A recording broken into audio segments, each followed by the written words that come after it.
মানুষ চিরদিন থাকে না, কিন্তু মানুষের কিছু কিছু স্মৃতি আছে যে স্মৃতিগুলো কখনো কোনো সময় বলা যায় না। আমরা প্রত্যেকটা মানুষের আনিসুর রহমান আশরাফি সাহেবকে আমরা খুব ভালো করে চিনি। সে আলেম সাহেব এরকম কিছু কথা বলছেন যে কথাগুলো খুব গুরুত্বপূর্ণ।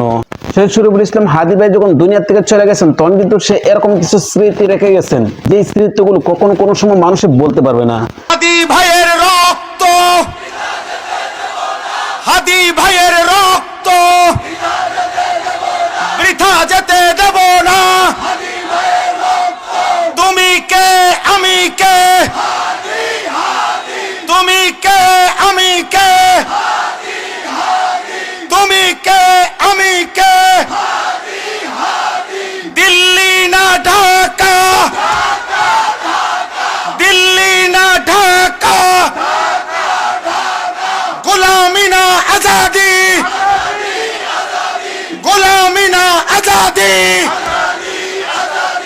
ইনশাআল্লাহ আল্লাহ কবুল করেন। নতুন বছরকে আমরা রবের স্লোগান দিয়ে বরণ করলাম ইনশাআল্লাহ। আমার প্রিয় ভাই, আমার কলিজার টুকরা ভাই শহীদ শরীফ উসমান হাদি রাহমাতুল্লাহ আলাইহি, এই ইমানদার যুবক, সে 5 ওয়াক্ত নামাজ পড়তো, সে ফজরের নামাজ জামাতে পড়তো, ফজরের নামাজের জন্য বন্ধুদেরকে উঠাইতো, ফজরের নামাজ পড়ে তারা নির্বাচনী এলাকায় নির্বাচনী প্রচারণা করত। আল্লাহর কোরআনের হাফেজ ছিল, তার বাবা আলেম ছিলেন, তার ভাই আলেম, তার মা পর্দানশীন, তার স্ত্রী পর্দানশীন, সে নিজে। আরে একজন হাদিকে দুনিয়া থেকে সরাই দিলে ভাবছিল আর মনে সম্ভবত কেউ কোনো ধরনের কোনো কথা বলবে না, কিন্তু তারা এই জিনিসটা জানতো না এখন যে প্রত্যেক ঘরে ঘরে একজন করে হাদির জন্ম নিয়েছে। আর প্রত্যেক ঘরে ঘরে যখন হাদির জন্ম নিয়েছে তখন কিন্তু শাহবাগ ছত্রের আবার নতুন করে আন্দোলন করছে হাদি ভাইয়ের বিচার চাই।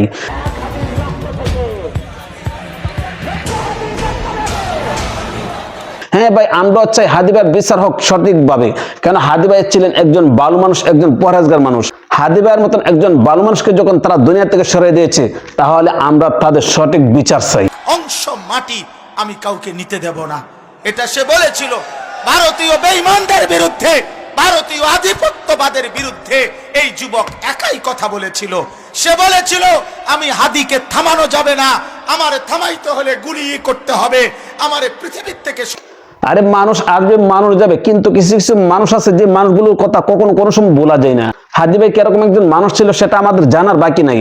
হাদি ভাইয়ের মতন একজন মানুষকে যখন এরকম ভাবে তারা নির্মম ভাবে হত্যা করেছে তাহলে তো অবশ্যই আমরা তাদের বিচার দাবি করতে পারি মনে করব, কারণ এটা আমার প্রথমবার দাঁড়াইছি। আল্লাহ বলছে যুবক, আমি তোর ফজরের সেজদা নিলাম, 5 ওয়াক্ত নামাজ কবুল করলাম, আমি তোর ইমানের বরকতে, তোর সেজদার বরকতে মাত্র 500 মানুষের ভোট চাইছিলা তুমি যুবক, আর শাজিমের মালিক আল্লাহ বলে না যুবক, 18 কোটি মানুষের ভালোবাসা, চোখের পানি, কত হাফেজ, আলেম, মুফতি, মুহাদ্দিস। আর ছোট থেকে বড় এরকম ভাবে প্রত্যেকটা মানুষের কথা বলতেছে শুধু হাদি ভাইয়ের জন্য। যে হাদি ভাই ছিলেন একজন ফরজগার, ফজর নামাজ পড়তে এরকম কি করেন হাফেজ ছিল। আর হাদি ভাই যখন দেশের জন্য কথা বলতেন, জনগণের পক্ষে কথা বলতেন, মানুষের কল্যাণের জন্য কথা বলতেন, এই হাদি ভাইকে তারা বাঁচতে দিল না। সেটা ভাই আসলে খুব দুঃখের বিষয়। বাঁচলে এমন বাঁচাই ভাই। এই পৃথিবীর ইতিহাসে 3 জন উসমানের নাম পৃথিবীর ইতিহাসে সোনার অক্ষরে, স্বর্ণের অক্ষরে লেখা হলো। 1 উসমান ইবনে আফফান, ইসলামের 3য় খলিফা। 2 উসমান গাজী, 650 বৎসর এই পৃথিবীতে উসমানী খেলাফত, মুসলমানদের খেলাফত ছিল। তুর্কি খেলাফত, অটোমান সাম্রাজ্য, সেই উসমানী খেলাফতের, মুসলিম খেলাফতের যিনি প্রতিষ্ঠাতা ছিলেন তার নাম ছিল উসমান, উসমান গাজী। ইনি 2য় উসমান, পৃথিবীর ইতিহাসে যার সোনালী অক্ষরে যার নাম আছে। আর 3 নাম্বার শহীদ শরীফ উসমান হাদি রাহমাতুল্লাহ আলাইহি, আমার মাটির এই সন্তান, 2025-এর এই ইমানদার যুবক, পৃথিবীর ইতিহাসে সোনার অক্ষরে তার নাম লেখা হয়ে গেল। হাদি ভাই এমপিতে দাঁড়িয়েছিলেন সেটা আমরা প্রত্যেকটা মানুষই জানি। মির্জা আব্বাসের সাথে, মির্জা আব্বাসের সাথে যখন প্রতিদ্বন্দ্বিতা ছিলেন তখন কিন্তু অনেকে বলতেন যে তুমি 500 বেশি ভোট পাবে না। তখন কিন্তু হাদি ভাই একটা কথা বলতেন যে ভাই আমি যদি 500 ভোট পাই নিজ স্বার্থে, এর চাইতে বড় পাওয়া আমার আর কি আছে।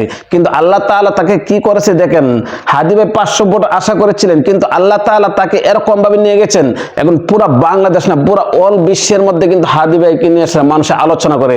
এরকম একজন মানুষকে তারা কিরকম ভাবে হত্যা করলো। শেষ বেলায় আমরা 26 সালের এই প্রারম্ভে আমরা দোয়া করি, আল্লাহ আমার মাটি থেকে ঈমান এবং দেশপ্রেম একত্র করে এমন লক্ষ কোটি যুবক আপনি তৈরি করে দেন। ভাই আমি আপনি কতদিন বা হয়তো বা 60 থেকে 70 বছর, কিন্তু জীবনে এরকম কিছু কাজ করে যান যে কাজগুলো করার পর মানুষে আপনাকে সবসময় স্মরণ করে। ভালো মানুষের কদর সবসময় থাকে, যেরকম ভাবে হাদি ভাই সেটা আমাদের প্রমাণ। হাদি ভাই দুনিয়া থেকে চলে গেছে, কিন্তু হাদি ভাইয়ের জন্য আজ শাহবাগ চত্বরে এরকম ভাবে আন্দোলন করছে। যতদিন পর্যন্ত খুনিদেরকে গ্রেপ্তার না করা হবে ততদিন পর্যন্ত আন্দোলন চলতে থাকবে। আমি আপনাদের সাথে একমত পোষণ করি।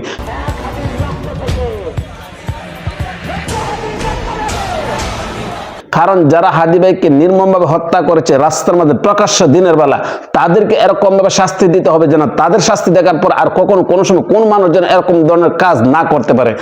তো গাইস, আনিসুর রহমান আশরাফ হিসেবে যে কথাগুলো বলেছেন এই কথাগুলো আপনি কোন যুক্তিতে দেখছেন, এবং যারা শাহবাগ চত্বরে হাদি ভাইয়ের জন্য আন্দোলন করছে এই বিষয়টা আপনাদের কাছে কিরকম লেগেছে, এবং যারা হাদি ভাইকে গুলি করেছে তাদের বিষয়ে তো অবশ্যই আপনি চান আমি যেরকম ভাবে হাদি ভাইয়ের কোনের বিচার চাই আপনারা ঠিক এরকম ভাবে হাদি ভাইয়ের কোনের বিচার চান। তাই আমি একটা কথা বলবো, যতদিন পর্যন্ত এই সোশ্যাল মিডিয়াতে আসি ততদিন পর্যন্ত হাদি ভাইকে নিয়ে সেটা কথা বলে যাব। আপনি এখন কি করবেন সেটা আপনার ব্যাপার। আমি যতদিন পর্যন্ত আসি ততদিন পর্যন্ত হাদি ভাইকে নিয়ে সেটা কথা বলেই যাব। এর থেকে যদি আমাকে কেউ কিছু বলে সেটা আমার দেখার বিষয় না, শোনার বিষয় না। তো গাইস, তারা যেরকম ভাবে যে কাজগুলো করতেছে এবং আশরাফ হিসেবে যে কথাগুলো বলেছে এই বিষয়টা আপনারা কোন দৃষ্টিতে দেখছেন? ভিডিও কেমন হয়েছে কমেন্ট করে জানাবেন। ভালো লাগলে লাইক করবেন, পেজ থেকে দেখে থাকলে পেজটা ফলো করবেন, চ্যানেল থেকে দেখে থাকলে চ্যানেলে সাবস্ক্রাইব করে পাশে থাকবেন। তো আজ এ পর্যন্ত রাখলাম, ভালো থাকুন, সুস্থ থাকবেন, আসসালামু আলাইকুম।